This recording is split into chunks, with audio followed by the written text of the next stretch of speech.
Well, hello and welcome. My name's John Taylor. I go by Arbitrage in the Numerai Rocket Chat.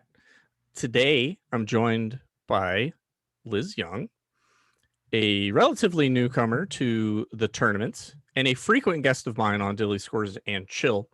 But we're going to do office hours of Arbitrage today and get to know Liz a little better and also talk about their forum post on the stuff they're building, which is very interesting. Liz is quite open on how they are designing this modeling scheme, pipeline, what have you. I'm very curious to find out about it and hope you are too. So, Liz, thanks for joining me today. I really appreciate it. You are the 8th guest this season. This is season 4, so we're rapidly closing in on a full 4-season run. I'm pretty stoked about that. But Liz, why don't you take it from the top here? Tell us about your forum post, and let's see if I can fill in some gaps for folks. Sure. As you mentioned, I'm Liz Young. Also, I think on the forum, I'm aelizzybeth. My pronouns are they, them, theirs. And I wrote a post called Liz Experiment Review Q1 2021, Generating Features and Applying Feature Neutralization. I'd like to be posting experiment reviews, heavy air quotes for experiment. Right, this isn't the scientific method. Right. Yeah. Okay. About quarterly. And part of that is like, I'd like to be building towards my own sort of like pipeline of development of my strategies, and getting other people's input there is useful for me.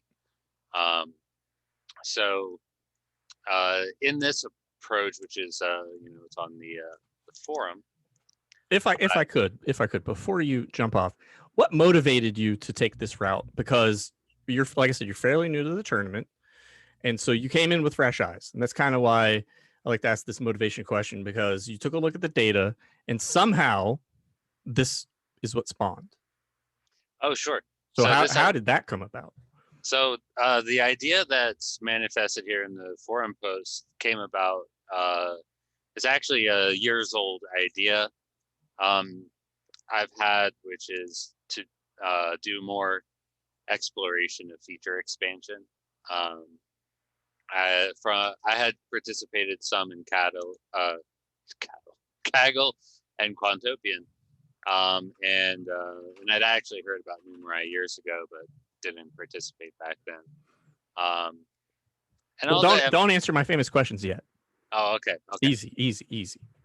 But I had an idea a while ago that I thought it would be in line with my own approach to art, which I do generative art, to explore feature expansion. I think that a lot of the data modelers who've described their approaches kind of skip over feature engineering or have an algorithm do that for them. So I thought this is an area where I can get artistic and maybe get an edge.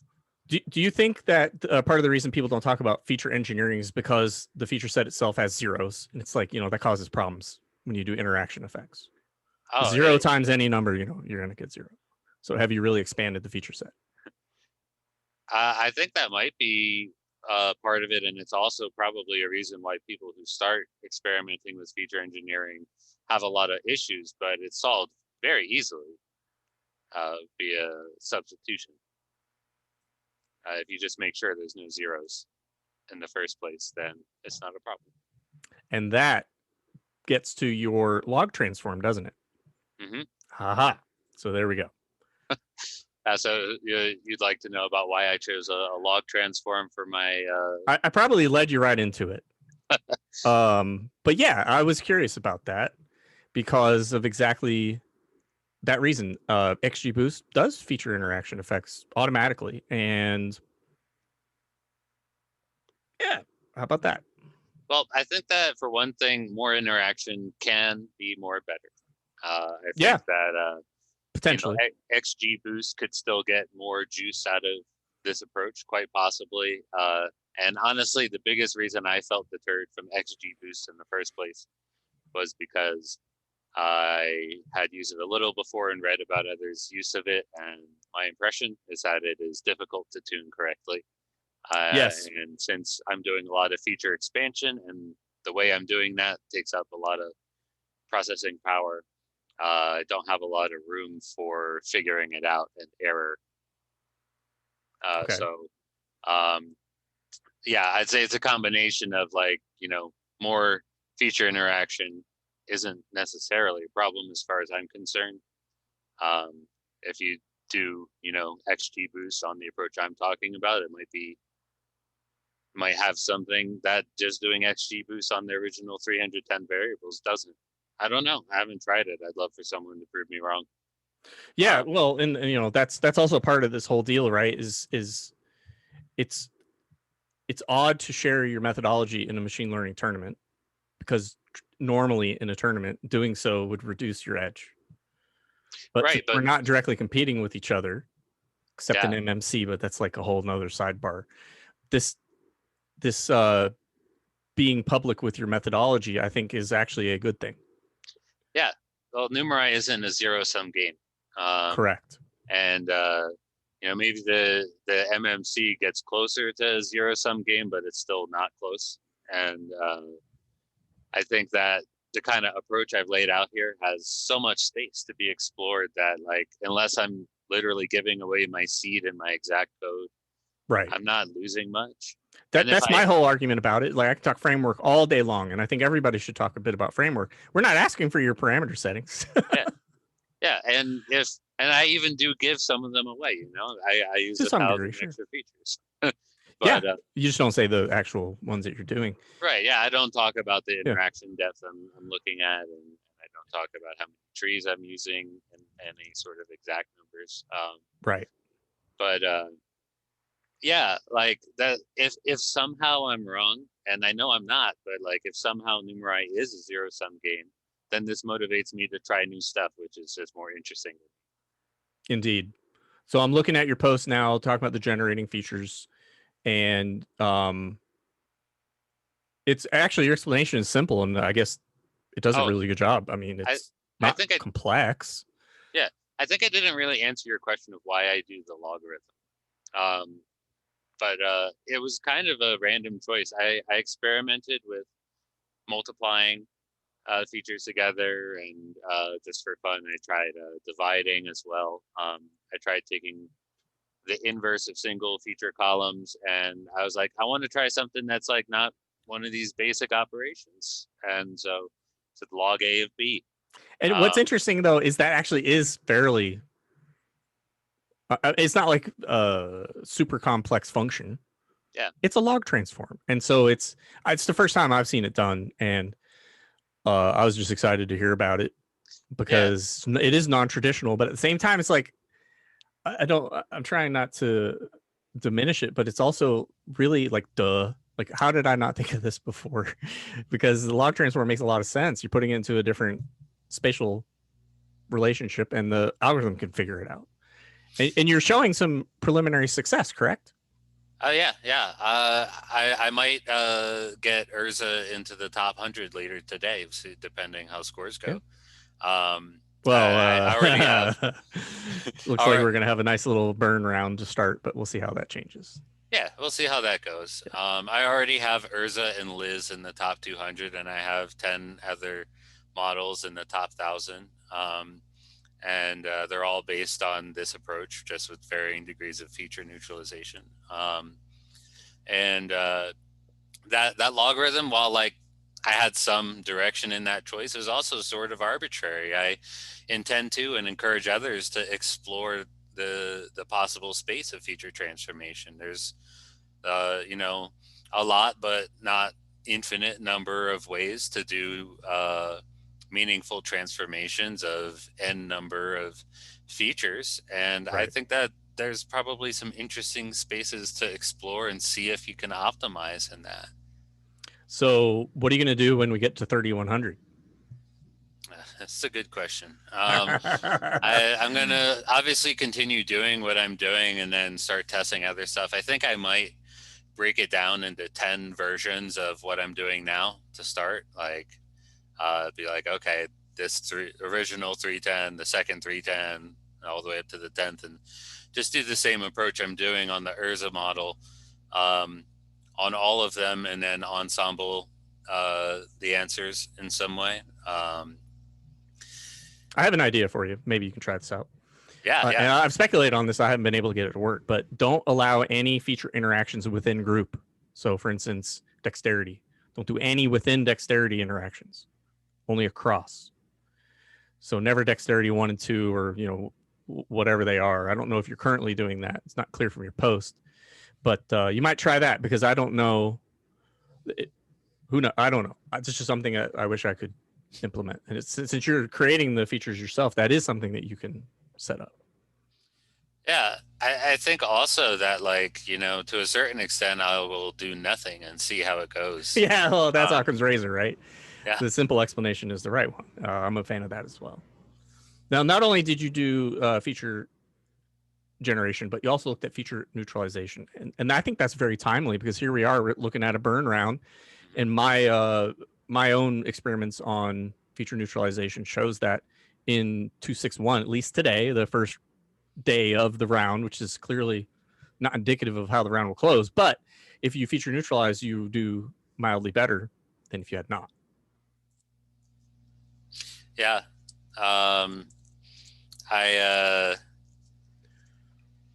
I'm very curious to see, like, what'll happen with them through a regime change, and I'm keeping up some of the models I had as experiments in the previous 13 weeks. I'm going to continue those. When I first wrote the article, I had mistakenly believed that I was feature neutralizing against the originals and the engineered features, but I was only doing the originals. So I corrected that later. I think it's likely that the sweet spot is somewhere between 0 and 100, and that might shift with regime. But right now, 0 is doing really well, so I'm just continually rocking it. For now. For now, yeah. Doing these experiments to try to get an idea over the longer term. I might even run this version of it for a full year. So I was going to say, you did a 13-round experiment on feature neutralization, and you picked the 13 rounds where it didn't make a lick of difference. So congratulations on overfitting to the regime, right? I kind of feel like that's what's happening, because you don't have any data points to show that feature neutralization was strictly better, because in this regime that you started, it was like the worst thing to do. And yeah, I'm just so mad. Because I was talking about feature neutralization for months, and it just all of a sudden just stopped. It's like, oh. I think everyone seems to think that it's a lot of luck that this kind of model is doing well right now, and that remains to be seen. We'll see. You can empirically test that. Yeah, you can. So let's just talk a little bit about your experiment and the outcome. So you did 0, 25, 50, 75, and 100 for your proportions. You provided a box plot for the rounds 244 through 256. Yep. And I'm just trying to line it up. You can see that the variance is significantly lower on your fully neutralized model, significantly higher on the not neutralized at all. It's in your box plot. I mean, you can't argue with that graph. That's pretty clear. And yeah, so but you're a fan of not doing any feature neutralization based on your experiment. Is that correct? I think that it would be reasonable to conclude that 25% neutralization is much better, because the mean is basically the same as 0%, but the variance is a lot less. I don't like giving up core, and as you look at it, as the feature neutralization goes up, the core mean goes down, except from Urza to Liz, where it's basically the same.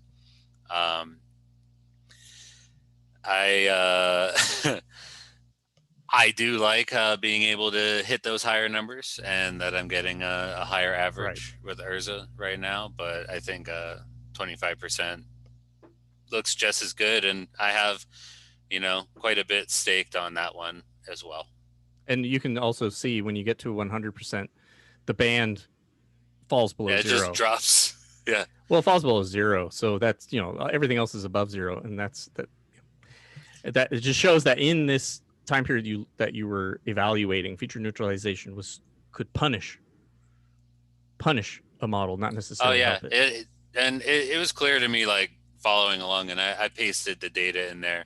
Although of course anyone can just look it up. I list all my models that I used in the experiment, but it was clear to me that feature neutralization really punished, especially like MMC. But I mean, just looking at it, core and MMC are both just so much worse for 100%. Yeah, the MMC is. Mm-hmm. The MMC mean for 100% is below 0. Yeah, yeah. Well, and again, that's because of how the round's been going with the example predictions doing so well in that same time period.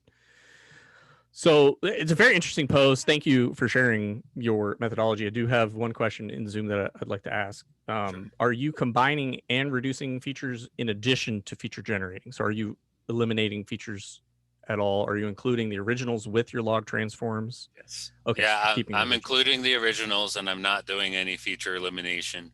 Have you looked at feature importance graphs to see if the original features are more powerful than the ones you generated?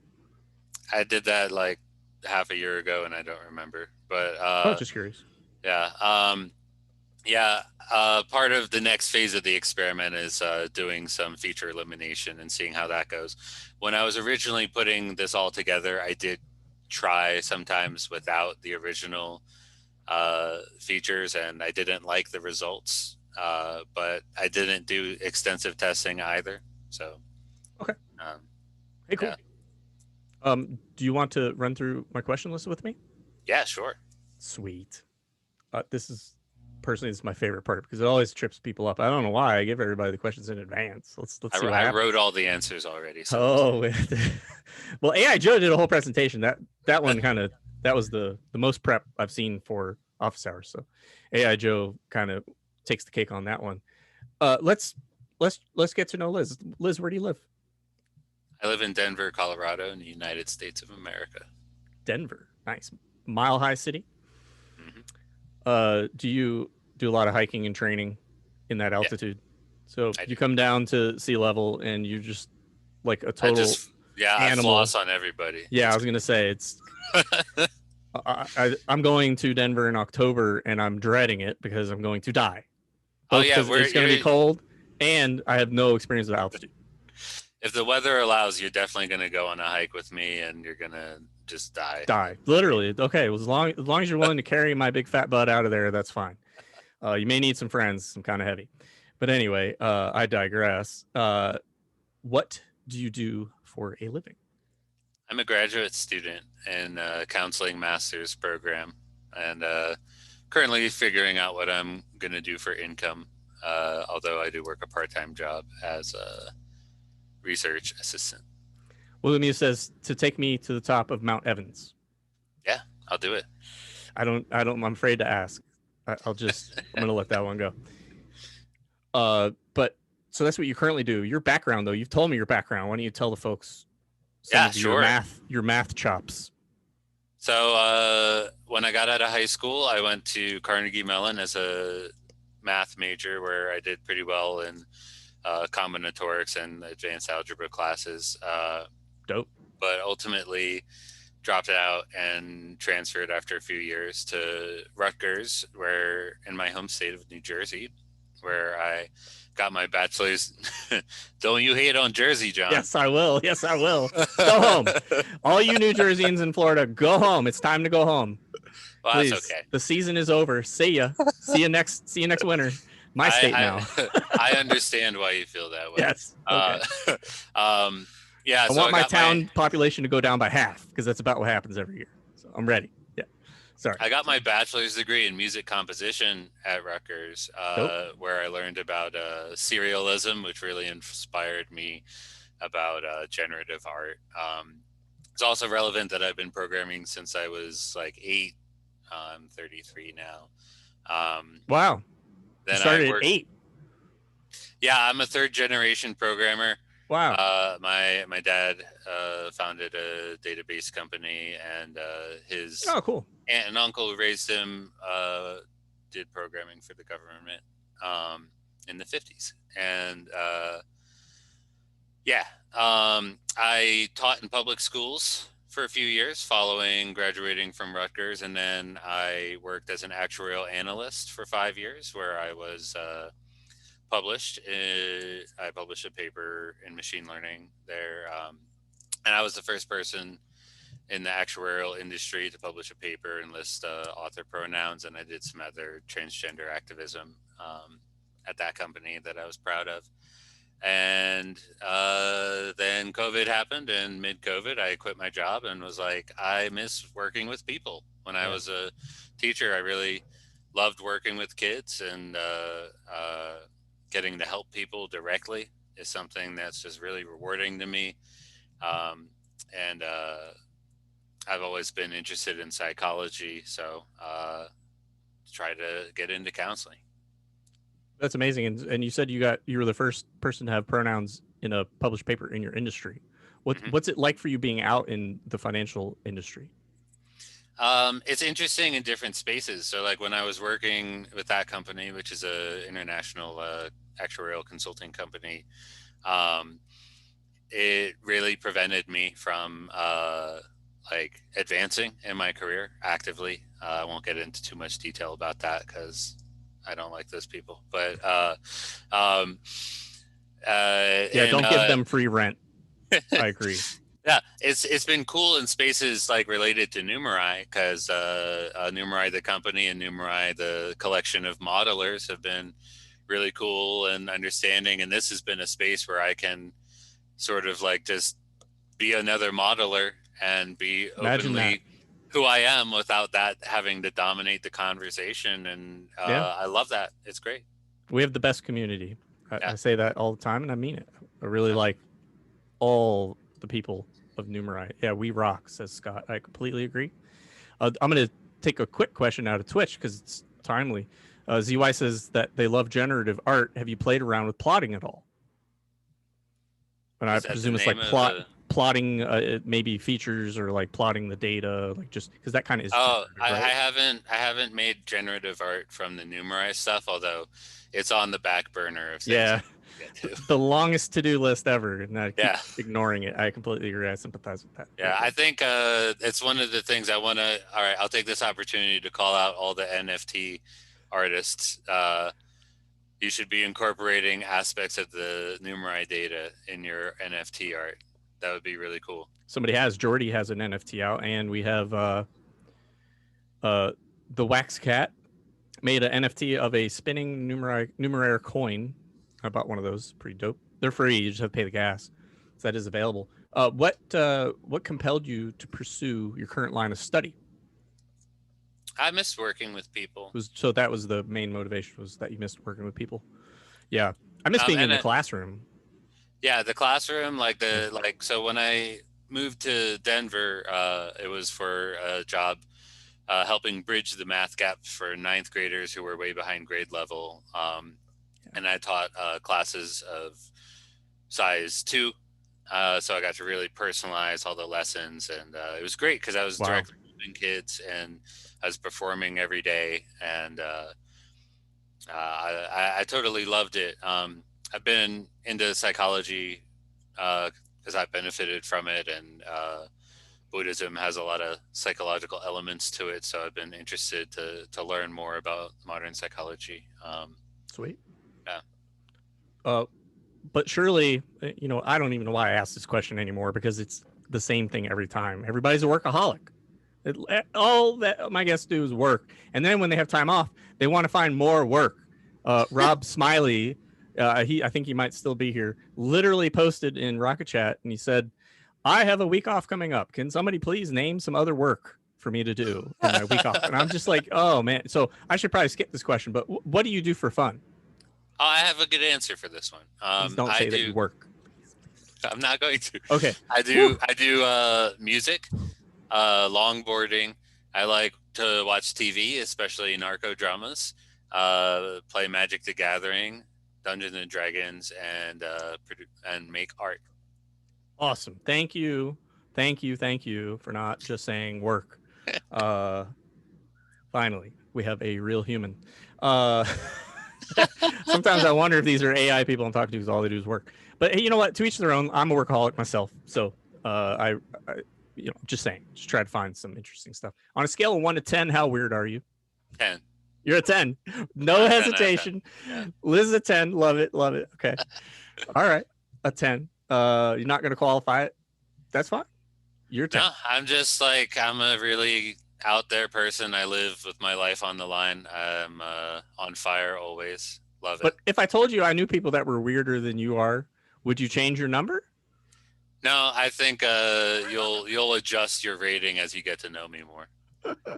Okay, well, I tried to give you an out. You haven't eaten a meal with me yet. This is true. Actually, you're right, because when the drinks start flowing, we all the truth starts to come out. That's true. What are you not very good at? Reading between the lines in social communication. Yeah, it's really hard on the internet, isn't it? It's hard in person too. I'm autistic, and that is just one of the things. Like when neurotypicals are trying to get me to understand something without saying it directly, it usually doesn't happen. I must be really confusing then. No, you're pretty direct. I try to be. Be careful. I'm very direct. So not very good at reading social cues. That's interesting. Here's a fun one. And you said you did some prep work, so I'm expecting something really good for this question. If you could have a billboard with anything on it, what would it be and why? When stake management. Just kidding. It would say, live free, you're worth it, because I believe in existentialism and positivity. And also because I have a tattoo that says live free. All right. Is it just plain black text on a white background? Is there an image? It would be white text on the black background, and that's it. No shilling anything. That's it. It'd be huge. I agree with AI Joe. AI Joe says when stake management is the better one. That's why I laughed so hard. I had to take the microphone away because I thought I was going to blow out everybody's eardrums. That really made me laugh. Sorry. Yeah, no. But it's your billboard, so you get to put live free on it. So it is yours. Cool. I want to talk about Numerai and you a little bit. So we're going to go to the next section here. When did you start participating? You said you heard about it before, but didn't start. So when did you start participating? I started, I believe the first date I submitted predictions was August 20th, 2020. Okay. Gotcha. So still relatively new. How many rounds now? Excuse me. You're coming up on 20, right? No, well, I'm way past 20 on the Liz account. It's my experimental accounts, and the Urza account are about to hit 20 in a week. Gotcha. Okay. So and that's why you said you may crack top 100. Yeah, you'll find when that final round falls off that has the fill in, that your true rank gets really close at like the 18 and a half week period. Yeah. How did you find out about Numerai originally? So I think it was kind of random. Like I have a friend from college, from Carnegie Mellon, named Jordan Clifford, who I'm sure it was in relation to him or someone that we both know. He's done crypto for a long time. And I'd heard about it and was interested in machine learning stuff. And so I checked the site out, and I thought it looked really sketchy. So I never came back until I hear that a lot. Yeah, that's okay. August of last year. Because it looked a lot less sketchy when I came back. No, that's fair. I mean, I'd rather you tell the truth because it helps the team better market anyway. What do you wish you had known when you started out?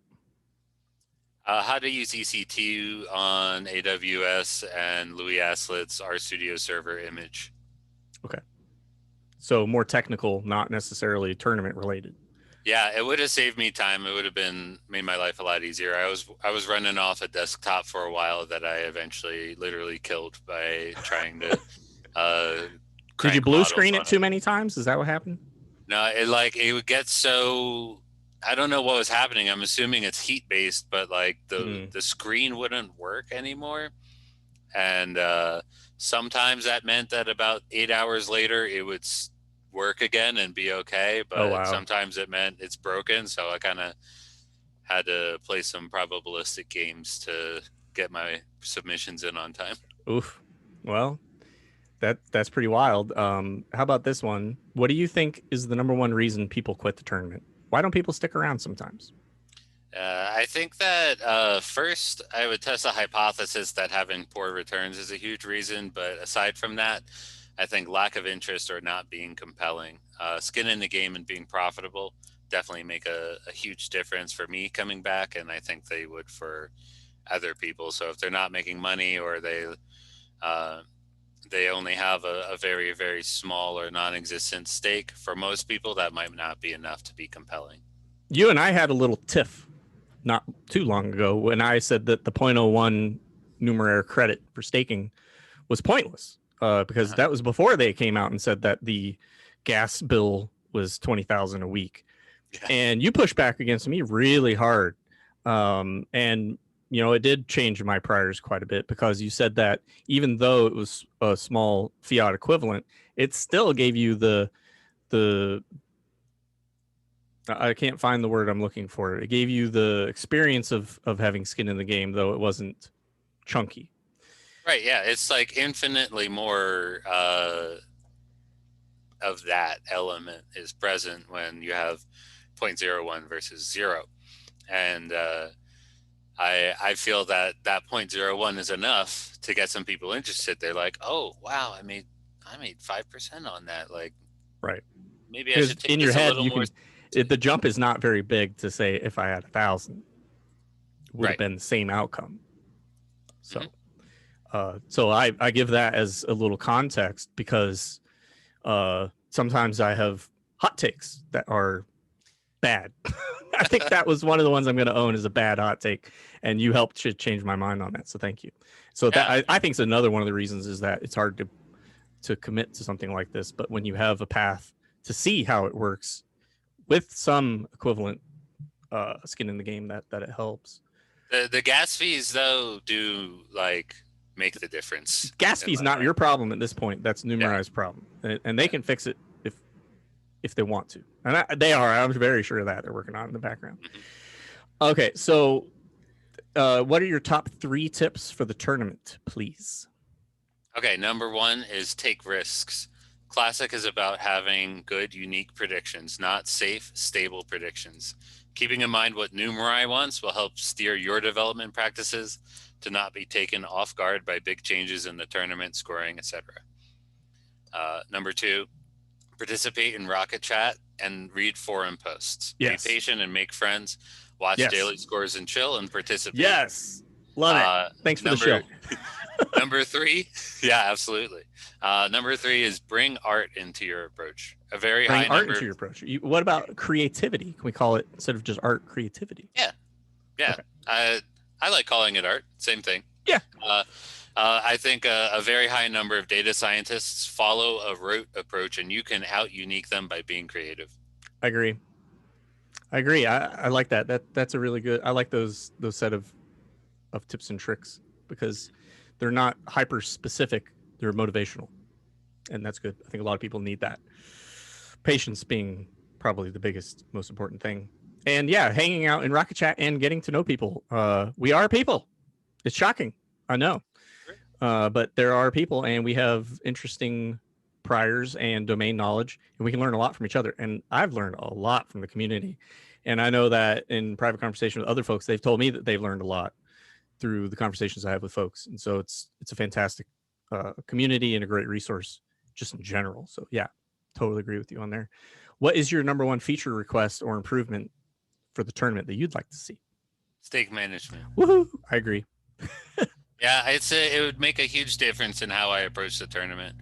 I think it would, like currently, I'm doing my experiments. I'm staking the most on one account, and it's not close to the others. And I'd like to be in a place where I have 5 to 10 very different models that I can dial in the stake automatically on. And since it's not there, I'm not thinking about it.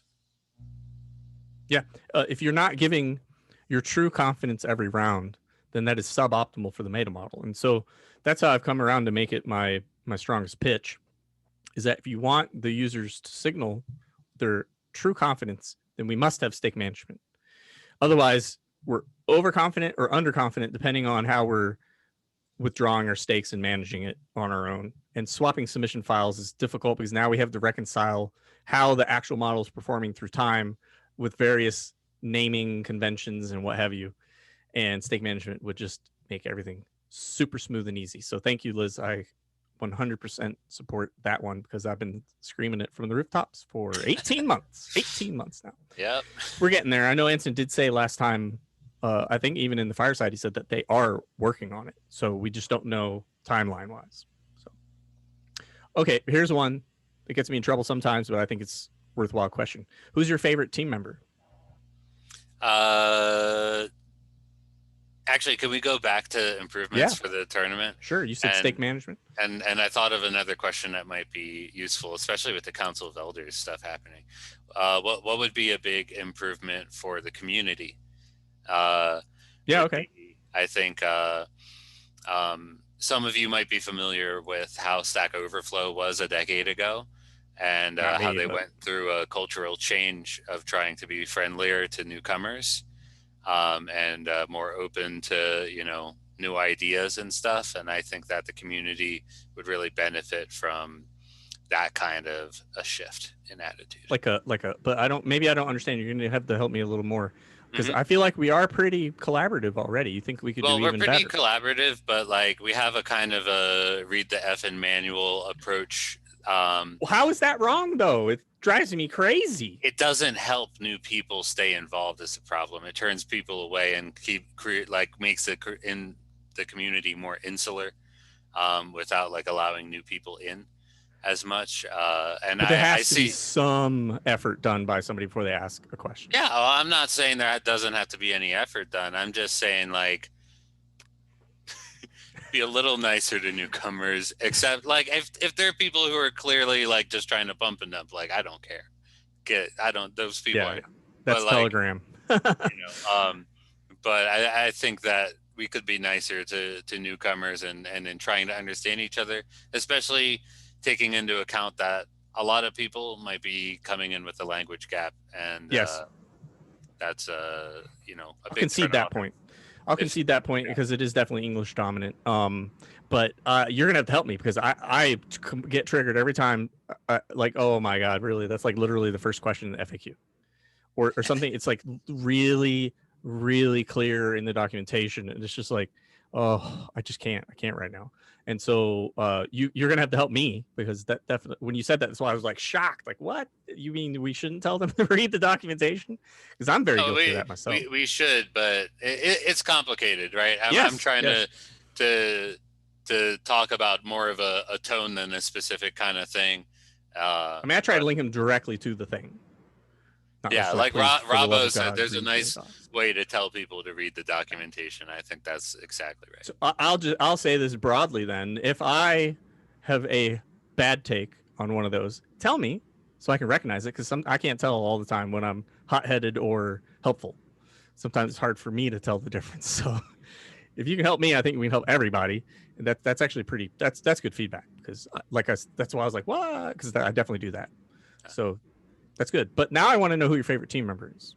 NJ. I think NJ is definitely my favorite. I've talked with her. Yeah, I've talked with her the most. And I mean, I guess I've talked with Ark a lot, and he's really cool too, as is Mike P. Yep. They're all amazing, but NJ has been really cool, and she's my favorite. Okay. Hey, that's a vote for NJ. I got to go back and look. I think she might be leading this season. I'll have to see. AI Joe, that's also a pretty good take. Short-term solutions, multilingual memes. Yeah, we should. I didn't even think about that because I'm English-based. Where are the Japanese Numerai memes at? That's a great question. Where are they? We'll have to work on that. Good point. Okay, so this is pretty cool, because you touched on it a little bit, but where do you get new ideas for your models? I'm good at abstractifying from things and seeing how I could alter structure or parameters of processes. So I just do that. which is related to how I like to think about generative art. And I like to also incorporate experimental results and substantiated feedback. So it's part of me being open is, if I'm doing something obviously wrong, I can get someone to tell me and help me understand a little bit of why, and then I can adjust my approach from there. Okay. Yep. That's dope. I like it. What are you working on now? Grad school and my new experiment phase. I haven't made all the models yet because I'm at the end of my semester, so I have to be like writing papers and stuff. But also, the data may come out soon, and I know a lot of people told me privately and publicly that they're just waiting because it's if you do all the effort now, you're gonna have to do it again potentially anyway when the data, the expansion of the data set comes out. So yeah, it's a good point. I think I'd like to get my new 13-week experiment started in the next week or two, and then if new data comes out during then that'll be something I can reflect on as well at the end of that. Yeah. Okay, so here's some miscellaneous questions. What advice would you give to someone who wants to become a data scientist? Get your feet wet as soon as humanly possible, even if it's just 15 minutes. Incubation effect is real. Learning takes a long time. Start today. Yeah. What's the incubation effect? I actually don't know that term. So I learned about it from a class in like childhood learning. That it's basically like if you sit down right now and study economics for 2 hours versus if you study for 1 hour now and take an hour break doing something else, and then you come back and study for an hour, the second strategy is vastly superior for your learning. Cool. The incubation effect is kind of like it comes back to you, giving the knowledge time to marinate while you're doing other things has some effect. And this has been studied somewhat. I would also say that if you're interested in data science, I really liked the website Machine Learning Mastery when I was starting to code stuff. He has a lot of free stuff out there with code in R and Python and maybe some other languages too. And ultimately, not just data science, but if you're trying to learn or get into anything, find what's compelling to you and hammer away on it. Yeah. Pick a thing and go for it. Find something. It has to be interesting or you won't do it. Yeah. So that's pretty good. We have Slido questions, and I'm afraid I'm running out of time, so I'm going to skip a couple of these bonus questions. That's all right, because you got a bunch of Slido questions, and I love to see it. The Slido questions are my favorite. Yeah, so I haven't prepared for these ones. So that's the whole point, right? We do it live. And Stazov actually has the first question. Why are you so open with your modeling approach? Okay, so I did actually prepare for this one. But, why am I so open with my modeling approach? The first point is I want to encourage more collaboration on Numerai. I don't think there's enough collaboration, and I'm trying to initiate more by being very open. I was talking to John earlier, and I kind of realized that, I think also that there is a lot of collaboration. People are willing to share if you get them at the right time, and I'm just trying to widen that a little bit. The second is, we talked about this earlier too, but Numerai is not a zero-sum game. I don't think I'm losing anything by being open about it. So there's a lot of room to explore what I've talked about. And I also want to show other people related to that first point that they don't have much to lose by collaborating openly. Thirdly, if I'm wrong and somehow I am losing something by being open, this motivates me to explore new space, which I'm doing either way. And just motivates me more. It's more exciting to me. Also to say that if somehow something I publish just has a vast effect on the modeler's approach at large, that's a big plus for my ego. And that's great for me. Being open is the best way I know how to communicate. And part of my motivation is to connect to modelers who know things I don't. Making friends is nice. And finally, I'd say that related to that fourth point, that I hope to outsource some of the thinking and development of my techniques by doing them out in the open. I don't have the same knowledge and skills as my fellow modelers. I have my own, and some of them are unique. But bringing this approach public allows them to speak up if they choose and illuminate my blind spots, suggest further space to explore, call out grievous errors, and expand their own modeling practices.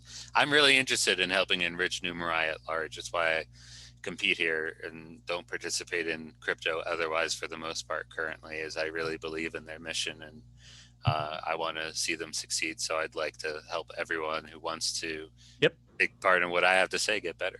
It's a positive feedback loop. The better we do, the better the meta model does. The better the meta model does, the more AUM, better the payout. Better the payout, happier we are. So yes, it's all part of this whole system. It is an integrated system, believe it or not. And yes, if you can push people to do better, you are improving the meta model. And I totally buy into that. That's great. So the next one is from Aventurine. When feature neutral, great again. Well, how about this? 261, it appears that it is beneficial to be feature neutral in the current round. Although it's only 1 day's data point, and we don't know how that's 260 looked like that on day one also. Indeed it did. So, I'm going to go ahead and say never, because I want my models to do really, really well. You can do really, really well in feature neutral space too, though. Yeah, I don't know. We'll see. Hopefully at the most profitable time for everyone. There it is. Yes. May the burn be in your favor, as I like to say. May the burn be in your favor. So we don't know. I am not one to time the market. And so like I mentioned in Tuesday's Daily Scores and Chill that I did some proportional feature neutralization for 261. Early indication that was a good bet. But 1 day out of 20 total trading days is not going to tell us anything. So we'll see. Yeah, just be patient. Be willing to feature neutralize at some point. It may help. It may not. Don't know. So we can't exactly answer that question of Venturine, but yeah, just monitor the performance of models that you know are feature neutralized and compare. Like, for instance, budbot_7 is 100% feature neutral version of the example predictions. And so you can compare budbot_7 with integration test 7 and see which one's beating which one. And that'll help you a little bit. Slouch Donkey, what tactic, trick, or revelation has improved your model performance the most? Liz, you take this one. Feature engineering. Yeah. Yep. So you're assigning all your success to the log transform expansion.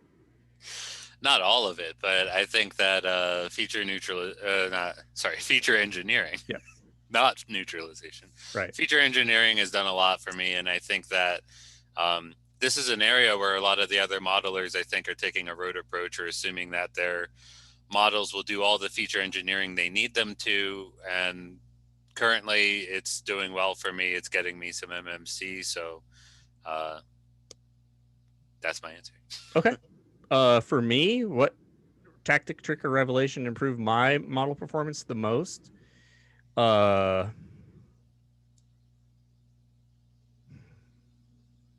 I've been around so long, I can't really put anything to that except to, I'd say the evolutionary process that I've proposed over time has probably been my best thing.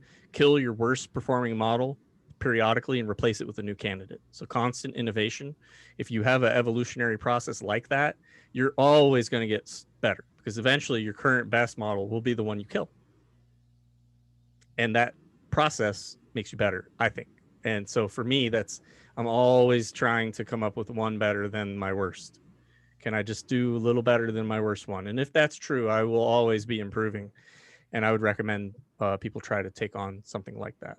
Anonymous, what computing power do you use when developing models? Liz, I'll let you do this one. And what is your guess of computing power for the average user? So I use a R5 8X large on EC2 on AWS. What is that? Spec that out. It's 32 cores. I use 300 gig SSD, and it has either 256 or 274 gigs of RAM. But I forget. It's somewhat overkill. We were talking with Jay Ruby about that yesterday, but Yeah, it gets the job done for me, and I like it. How about for the average user? Average user, I think, is using you know, a laptop that was made in the last 2 or 3 years. Agreed. I would agree with that. Something that would cost about $1,000, a gaming laptop. That's like people ask me at the university, you know, what computer should I buy to start my PhD program? And I say, look, if you spend about $1,000 on a gaming laptop, you're good for the 4 years, because honestly, in 4 years, the tech is going to change so much that you're being hurt 4 years later. And $1,000 gets you an SSD, 32 gigs of RAM, modern 4-core with hyperthreading up to 8 cores, right? And you're going to do pretty well. And an internal GPU as well if you want to put CUDA on it. So I'd say it's about a G. That's my number. You can also use Google Colab, and it works just fine. And that's free. So you don't have to spend any money. I'm just saying, if you want to run it locally, I'm a fan of running things locally. I know you do the cloud stuff, and I just think you haven't optimized enough. I bet you could run it. No, yeah, you do on a you're laptop, absolutely right. I could optimize it more. I just haven't spent the time on it. It may not be necessary. Anastasiov wants to know what it costs to run that EC2 instance. It changes, and it's different by the region, but the best region is Virginia, and it's $2.20 an hour or something. Oh yeah, I spend like less than 100 a month on it, which is a lot more than a lot of other modelers. Many spend zero, and I encourage you to optimize and do what works best for you. And if you spend $1,000 on a laptop and you cost it out over time, yours is looking pretty cheap. Just saying. Yeah, that's a very interesting take there. I digress. I was thinking about it, and now I'm going to move on. Minucat has the next question. Do you ensemble a set of models with different architectures, ones that are quite similar or not at all? I don't ensemble. No ensembling. I do ensemble, and I try to find things that are theoretically different in their approach and ensemble them together, because you want things that are uncorrelated in order for your meta learner to pick up when one is weak and the other is strong, to recognize that and pick the strong prediction at that for that set and ensemble them together so that it's robust. You don't have to create a meta learner. In fact, ensembling with just a simple average can be highly performant. But you should do your own homework and check for yourself, right? I recommend ensembling, and I intend to do it eventually. I just don't do it right now. Unless you count GBMs as ensembling. Our friend GRB would say that anybody who uses gradient boosting of any type is ensembling. But I think we're talking about multi-model type, like stacking or blending. I think that's what the question is. But yeah. I'm not technically GRB's correct. Right. So yeah, that's your answer, Minucat. You asked, and that's what we have for you. Anonymous, what validation approach do you use? Using time series cross validation with or without purged does not seem to correlate with live results for me. I believe that, and I last did this like 6 months or more ago. I validated on the validation sets provided. I started a little bit smaller when I was deciding on the ultimate structure I wanted to go with, and then used the holdout set, and then I did it that way. I'd like to have a more sensible setup, and I plan to read Michael Oliver's posts for the 100th time to try to really internalize it. But, I had to read his stuff so many times, and even then I'm like, oh my gosh, I'm just not sure I follow it. It is. It's really good. I'm not hating. I'm just saying it just takes me a little effort, and I'm not afraid to admit that at all. It takes me quite some time, often, and that's totally good. I would say that's probably one of my tips would be to read, and read again, and then read again, and make sure you understand it. And if you're not sure, ask questions, because somebody else probably has it figured out and it can distill it for you. Because remember, to teach is to know. And so if you do deeply understand a thing, helping other people understand it will make you even better at it. So, yeah. Anonymous, what is the use of staking on multiple models instead of staking all on one ensemble of all of those models? You get to know when your models start sucking. Yeah. If you have the space, you should submit everything. But yeah, if you were to look at, if you could only upload one set of predictions, yes, the ensemble is one that you probably should do. but we're not in that regime any longer. That was many moons ago, and now we can have up to 15, and you should utilize that space as best you can. They've talked about possibly adding more unstaked slots in the future, and I think that would be a great opportunity to just monitor what each of your individual models is doing and then ensemble them in whichever way you find appropriate. Robbo has the next question. Can we detect which eras will benefit from feature neutralization and which will not? Is there something in each eraX data that could help us tune the level of feature neutralization that is optimal? Yes, I think think that so? there is. I don't currently know it. There are some other users who have written a little bit about it in the Rocket chat. I think it's totally worth exploring and trying to figure it out, and that eventually we'll all be trying to optimize on that. Well, we'll see when the new data comes out, Mm-hmm.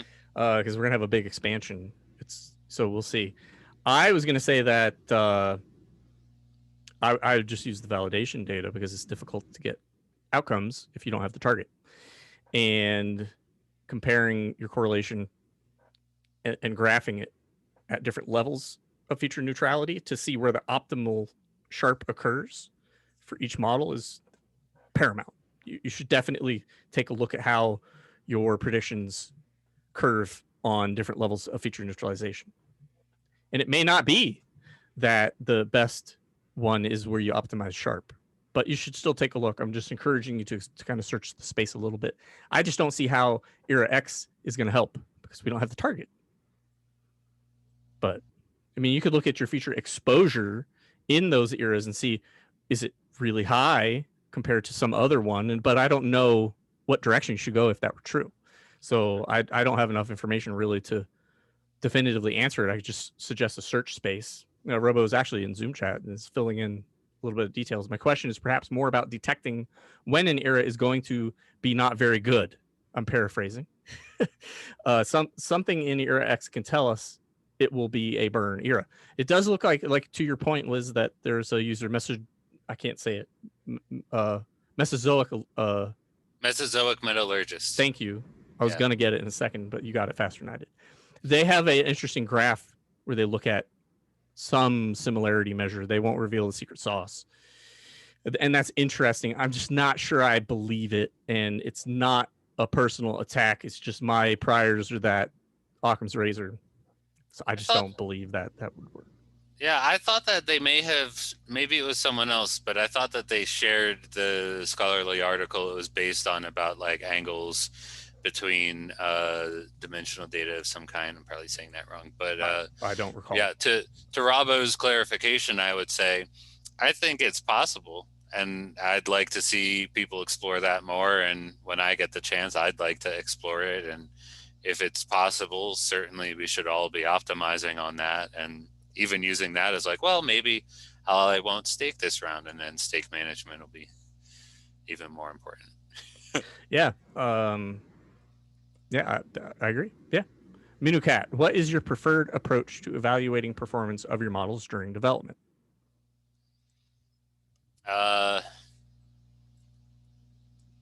Correlation. I mean, that is our objective function. So. Yep. Yeah. Do you compare it to anything? Like what? Like, is there a range of values you want to see, or like There's not a range. I think I just like looking at trying to make sure, for one, it's not like insanely unbelievable, and make sure if it's higher than the other ones I've been testing, I'll probably try that out a bit more. Yeah, for my own self, I compare it to the example predictions. Yeah, I want to have fewer negative rounds in validation.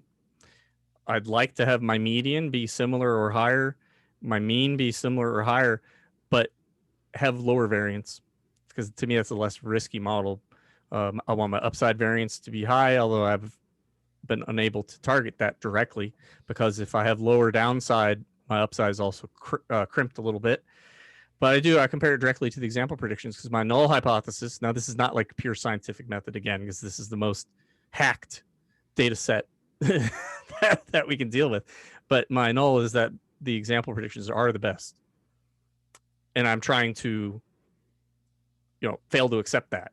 I want to see my alternative come through, and that's my model. And so how do I measure that? It's on Sharpe ratio, drawdown, number of negative rounds, mean, median, et cetera, et cetera. It's on all those statistics, and it's not just one metric to rule them all. It's the balance of all of that in comparison.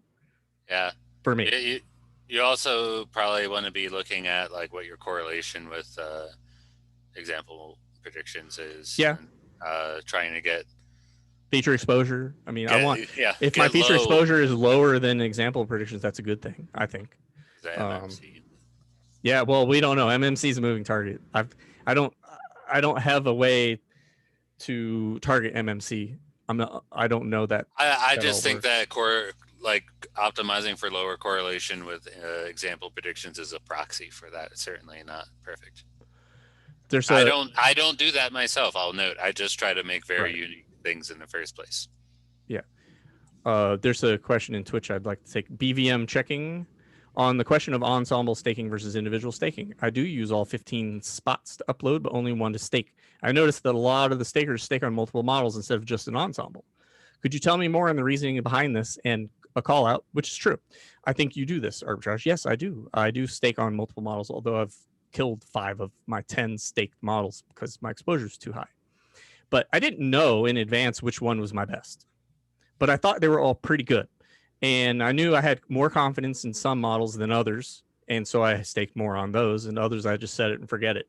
And they grew from a small initial stake to a chunky size, and I killed it. Now I'm focusing more on models that I have a lot more confidence in.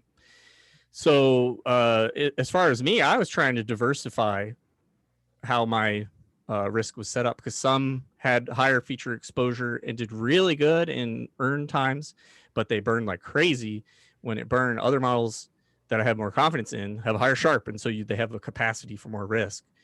And so for me, I'm able to stake more because I know that their volatility is slightly lower than my higher variance models. I'm moving more toward fewer models with more concentrated stakes because of the payout factor. So I don't want a lot of models staked because I think that takes away my control of my payout. Another thing to note with that is that by staking on multiple models, you are effectively ensembling. That's true. In your signal to the meta model, you are it's an ensemble. By having multiple, ideally diversified prediction slots where you can be positive one, negative another, like different from each other in some ways, you're doing a better job of minimizing your risk of ruin. Potentially, yes. Potentially. Potentially. So, and also it gives you the ability to switch your submission files.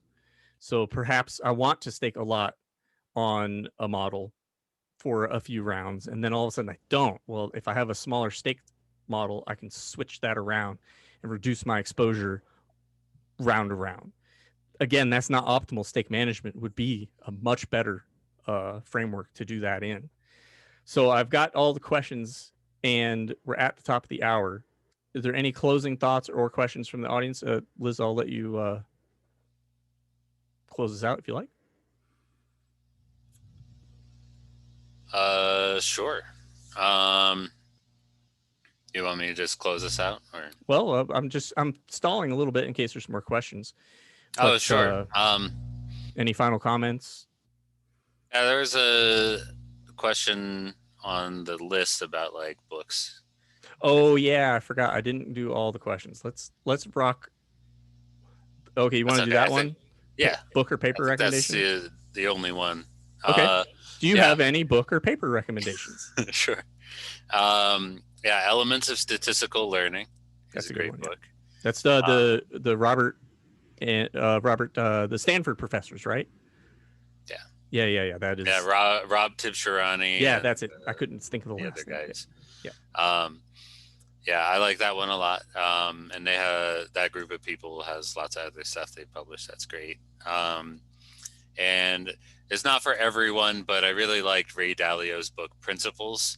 Although I disagree with him that he thinks that humans can't be beat by computers at coming up with investment strategies, and I've made it one of my missions to prove that wrong. I thought I had it. I was looking on my bookshelf, but I don't think I do. But I like that book a lot, especially for anyone really, but anyone who's neurodiverse. It's a really good way to think about how to like organize and minimize your like decision making, but be effective. Yeah, can't find it. Yeah. Okay, so we stalled, but no new questions, and that's totally fine. I do try to keep office hours to about an hour for respect of the audience, and also remember you can always catch this on YouTube. Liz, I want to thank you for joining me today. We didn't have any team members; they have a bunch of meetings today. So normally we have a little commentary from the team, or they help answer some of the questions. But we did it with just the community this time, so we did a good job, fam. Thank you. I guess tomorrow we'll be back for Daily Scores and Chill. No, I'm wrong. I'm having lunch with my grandmother. It's her birthday. I won't be here tomorrow. But Tuesday, back again on Tuesday for Daily Scores and Chill. And office hours will be back in 2 weeks' time. And yes, happy birthday to, I call her Grandmommy. Better than what the first name was. It was Gig'em. That's all I could say when I was a wee lad. Gig'em. Anyway, so thanks everybody. Have a great week, and we'll see you in Rocket Chat. May the burn be in your favor. Adios.